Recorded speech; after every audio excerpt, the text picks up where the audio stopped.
مسیح میں آپ سب کی سلامتی ہو۔ زبور 23 اور اس کی 4 آیت۔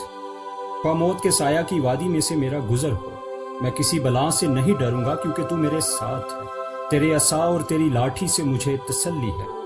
آمین۔ بستر مرگ پر یقین دہانی کے یہ الفاظ کس قدر شیریں ہیں۔ کتنے ہی لوگ ہوں گے جنہوں نے اپنی زندگی کے آخری گھڑیوں میں انہیں کمال خوشی کے ساتھ دہرایا ہوگا، لیکن زندگی میں روح کے دکھوں اور جان کنی پر بھی اس آیت کا یکساں اطلاق ہوتا ہے۔ ہم میں سے کئی پولس رسول کی طرح ہر روز مرتے ہیں، کیونکہ جان اور روح غم میں رہتی ہے۔ مسیحی کا سفر کے لکھاری جان بنین نے بھی اس سفر میں موت کے سایہ کی وادی کو پہلے دکھایا اور آسمانی پہاڑوں کے دامن میں بہنے والے دریا کو بعد میں جگہ دی۔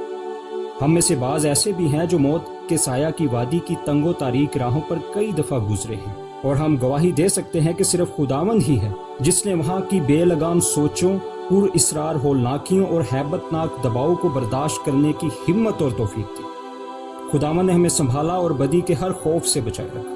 حالانکہ ہماری روح نہایت حیران و پریشان تھی، ہمیں دبایا گیا، ہم پر ظلم ڈھائے گئے، مگر پھر بھی زندہ رہے، اس لیے کہ ہمیں عظیم چوپان کی حضوری اور موجودگی کی تسلی ہوئی، اور ہمیں اعتماد تھا کہ اس کا عصا ہمیں بچائے رکھے گا، اور اس کی لاٹھی کے باعث دشمن ہمیں مہلک زخم نہیں لگا سکیں گے۔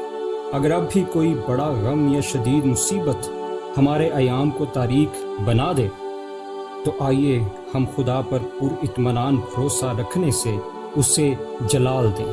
آمین۔